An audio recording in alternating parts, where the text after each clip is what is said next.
Hello good afternoon बच्चों। आज topic करते हैं मॉलिक्यूलर ऑर्बिटल थ्योरी। तो देखो, कई बार हमने पढ़ा है कि H2 मॉलिक्यूल एग्जिस्ट करता है और हम पढ़ते हैं कि He2 मॉलिक्यूल जो है वो एग्जिस्ट नहीं करता है। तो आज ये मैं बताऊंगा आपको कि according to molecular orbital theory में हम ये He2 मॉलिक्यूल जो है वो क्यों नहीं एग्जिस्ट करता है, ये मैं आपको लास्ट में बताऊँगा। तो चलो पहले हम शुरू में करते हैं कि ये मॉलिक्यूलर ऑर्बिटल थ्योरी क्या है। तो बेटा इसमें क्या है, जो एटॉमिक ऑर्बिटल्स हैं, ये एटॉमिक ऑर्बिटल हैं, ये कंबाइंड करके एक मॉलिक्यूलर ऑर्बिटल बनाते हैं। जैसा कि हमने कन्फिग्रेशन अपनी पढ़ी है 1s2 2s2 2p6, ये हम सारा करते हैं। इस मॉलिक्यूलर ऑर्बिटल में जो हम कन्फिग्रेशन यहाँ पे लेते हैं 1s sigma star 1s sigma 2s sigma star pi 2px pi 2py और सिग्मा 2pz, इस तरीके की ये कन्फिग्रेशन लिख लेते हैं। उसके बाद मैं आपको ये आज सिखाऊंगा कि ये इसमें एटॉमिक ऑर्बिटल से मॉलिक्यूलर ऑर्बिटल में कैसे फिल करते हैं। तो ये मॉलिक्यूलर ऑर्बिटल डायग्राम जो है ये अप टू नाइट्रोजन तक है। तो देखो मैं आपको एक केस दिखा देता हूँ। सबसे इंपॉर्टेंट बात तो ये है कि हम इसमें इलेक्ट्रॉन भरना कैसे सीखें। ठीक है, तो मैं एक क्वेश्चन आपको करवाऊंगा, उसी से आप सीख जाओगे। जैसे मान लो हम बात करते हैं N2 मॉलिक्यूल्स है, इसकी हमने और मॉलिक्यूलर ऑर्बिटल डायग्राम के थ्रू जो है वो हमने इसमें इलेक्ट्रॉन फिल कर रहे हैं। तो देखो कैसे, देखो सबसे बढ़िया तरीका, कोई भी आपके पास मॉलिक्यूल, जैसे नाइट्रोजन N2 है, तो इसका मतलब है एक N है और एक N है, दो नाइट्रोजन है। तो इसकी कन्फिग्रेशन हम लिखेंगे 1s2 2s2 और 2p3। हमें पता है कि नाइट्रोजन का एटॉमिक नंबर 7 होता है। ये नाइट्रोजन है, एक नाइट्रोजन हम इस साइड में ले मान लेंगे और एक नाइट्रोजन हमने इसमें इस साइड में मान लेंगे। 1s2 2s2 2p3, हर क्वेश्चन में आपने ऐसे करना है। अब क्या है, बारी आती है कि इलेक्ट्रॉन फिल करने की। तो चलो बेटा सिंपल तरीके से हम फिल करते हैं। 1s, तो ये 1s है।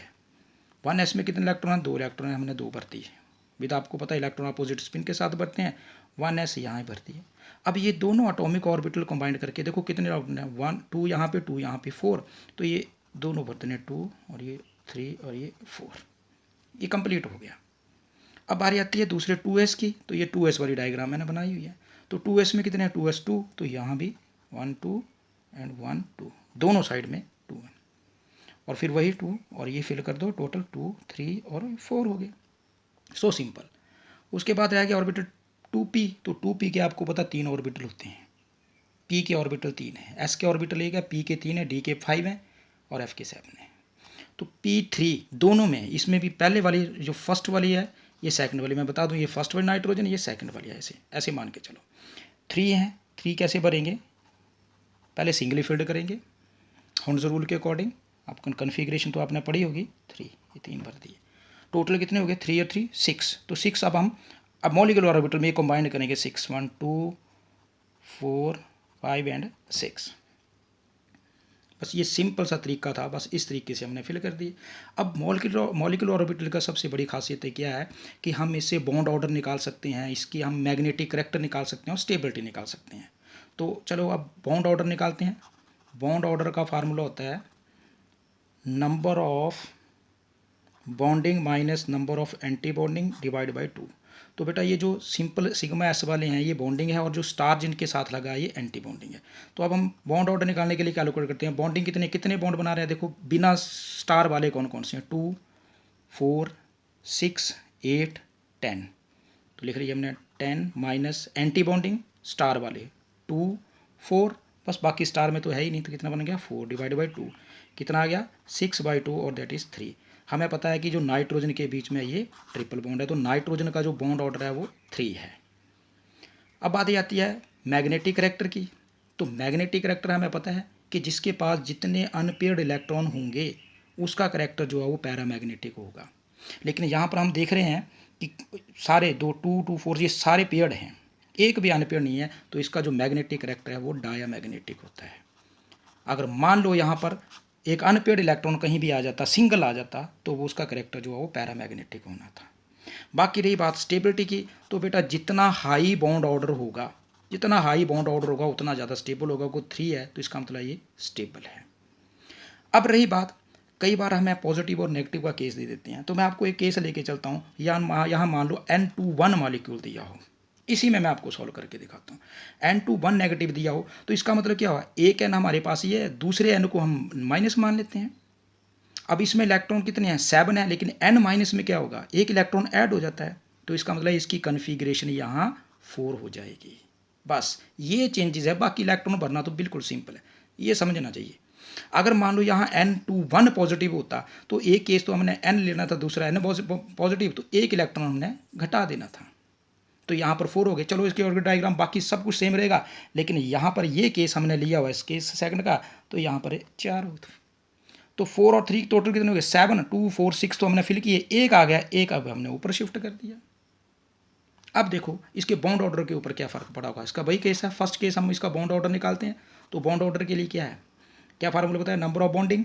तो बॉन्डिंग कितनी है, 2, 4, 6, 8, 10, तो ये आगे 10 माइनस एंटी बॉन्डिंग स्टार वाले 2, 4 और एक 1 यहाँ पे है, स्टार में है, ये देखो स्टार में है 5। तो इसका मतलब क्या हो गया, ये आपके पास कितना बन गया, 10 माइनस 5 2, और ये आ गया 2.5। इसका मतलब इसका बॉन्ड ऑर्डर कितना आ गया, 2.5। अब बारी आती है इसकी मैग्नेटिक करेक्टर की, तो देखो एक अनपेयर्ड इलेक्ट्रॉन यहाँ पर है, इसका मतलब है N21 नेगेटिव जो है ये पैरामैग्नेटिक है। बाकी स्टेबिलिटी की बात है, 2.5 है तो N2 से लेस स्टेबल है, ठीक है। अब अगला केस मैं आपको बताता हूँ, अगर नाइट्रोजन से आगे ऊपर हो, ऑक्सीजन वाला केस आ जाए, ऑक्सीजन फ्लोरीन नियोन का केस आ जाए, तो आपने ये याद रखना, यहाँ पर जो ऑर्बिटल बने थे फर्स्ट केस में, ये 2 नीचे थे और ये 1 जो था ऊपर, अब क्या होगा, ये 1 नीचे आ जाएगा 2 पर, बस यही चेंजेस है, बाकी कोई चेंजेस नहीं है। तो अब केस लेके चलते हैं। अब मैं आपको बॉन्ड ऑर्डर बताता हूँ, जैसे मान लो हमारे पास है O21 पॉजिटिव, O21 पॉजिटिव लेके चलते हैं, तो वही बात है, एक ऑक्सीजन आ गया, एक 1 पॉजिटिव है, कन्फिग्रेशन लिख लो 8 है, 1s2, 2s2 और 2p4। इसकी O21 पॉजिटिव, इसका मतलब इसके ऊपर 8 इलेक्ट्रॉन नहीं है, एक कम हो गया, 1 पॉजिटिव है तो एक कम हो गया, configuration 1s2, 2s2, 2p3, 3 electron आ जाएंगे। फिर वही सिंपल तरीका है, 1s वाले 1s में भरो, 2s वाले 2s में भरो, 2p वाले 2p में भरो। तो फर्स्ट ऑक्सीजन हमने ये लिया है, मानिए ये फर्स्ट केस है, ये सेकंड वाली ऑक्सीजन है, तो फर्स्ट वाले 1s2, 2, 2s2, 2, फिर 2s2 के 2 है, और इस केस में भी एटॉमिक ऑर्बिटल में भरती है, तो ये कितने 2, 2, 4, ये इसको फिल कर दो, बिल्कुल सेम प्रोसीजर, फिर वही 2, ये 4 आ गया। नाउ अब बारी आती है 2p में, तो फर्स्ट वाला ऑक्सीजन जो है, ये वाली पोर्शन हमने फर्स्ट वाला लिया है, तो इसमें 2p4 4 भरेंगे, पहले तो सिंगली फिल्ड करेंगे, उसके बाद ये फिल्ड हो गया 4। इस केस में 3, तो इस केस में हम सिंपल 3 ले लेंगे। अब टोटल कितने हो गए, 4 और 3 7, तो 7 इंक्लूड करेंगे, 2, 4, 6 और ये 7। अब वही बात है, बॉन्ड ऑर्डर निकालो। बॉन्ड ऑर्डर कैसे निकलेगा, बॉन्डिंग 2, 4, 6, 8, 10, 10 है, माइनस एंटी बॉन्डिंग 2, 4, 1, 5, कितना बॉन्ड ऑर्डर आ गया, 2.5।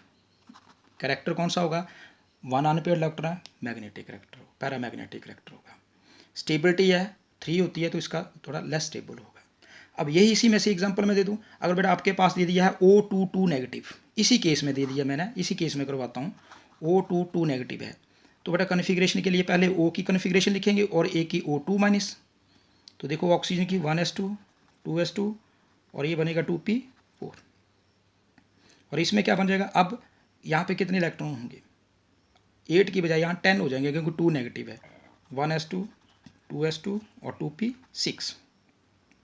अब वही ऑर्बिटल फिल करो, देखो 1s2s बराबर है, यहाँ पर 2p4 है, यहाँ पर 2p4 है, लेकिन इस साइड में सेकंड वाले में कितने हैं, 2p6 है, तो इसकी जगह पे हमने 6 कर देने हैं, 3 थे तो ये आ गए 4, ये 5, ठीक है।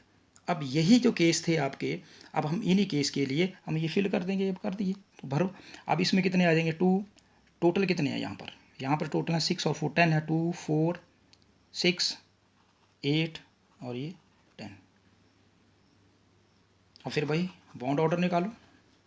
बॉन्ड ऑर्डर कैसे निकालेंगे, बॉन्डिंग जो बिना स्टार वाले हैं 2, 4, 6, 8, 10, 10 माइनस, अब बारी आती है आपकी कौन सी है, एंटी बॉन्डिंग की, तो स्टार वाले कौन से हैं, 2 है, 4 है, 6 है और 8 हैं, इसका मतलब 8 है, तो अब 2/2 दैट इज़ बॉन्ड ऑर्डर इसका 1 आएगा।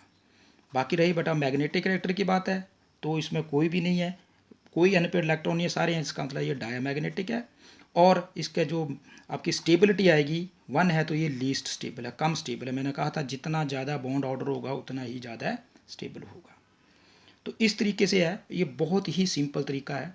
सिर्फ मेन बात ये है, जब जिस बच्चे को ये पता चला गया कि इलेक्ट्रॉन कॉन्फ़िगरेशन कैसे लिखनी है, बाकी तो और डायग्राम आपके सामने है, एस वाले एस में भर दो, 2p वाले p है, ये एटॉमिक ऑर्बिटल जब ये मिलेंगे तो ये मॉलिक्यूलर ऑर्बिटल में कंबाइंड करके कितने टोटल ये उसमें लिख देंगे।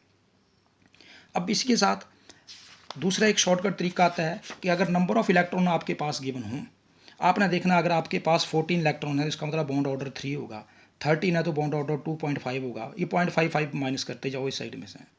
अब जैसे मान लो नाइट्रोजन है, N2 है, नाइट्रोजन में 7 है, तो N2 7 कितने हो गए, 14 इलेक्ट्रॉन हो गए, इसका मतलब इसके पास बॉन्ड ऑर्डर 3 है, अभी हमने कैलकुलेट किया था। ऑक्सीजन की हम बात करेंगे O2, तो ऑक्सीजन का एटॉमिक नंबर 18 है, लेकिन 2 ऑक्सीजन है, टोटल नंबर ऑफ इलेक्ट्रॉन कितने हो गए 16, तो 16 देखो कहाँ पे आता है, ये वाले पोर्शन में आता है 16, तो इसका मतलब इसका बॉन्ड ऑर्डर 2 होगा। और हमें पता है ऑक्सीजन के बीच में डबल बॉन्ड होता है। तो ये शॉर्टकट ट्रिक है, इससे हम नंबर ऑफ इलेक्ट्रॉन है आपके पास तो फटाफट जो है वो हम बॉन्ड ऑर्डर निकाल सकते हैं। तो आई होप कि आपको ये समझ आ गया होगा, बहुत सिंपल है, इसकी प्रैक्टिस करो, बस सिर्फ कॉन्फ़िगरेशन लिखना जिस बच्चे को आ गया बेटा, तो बाकी ऑर्बिटल फिल करना बहुत ही ईजी है। ठीक है, गुड बाय।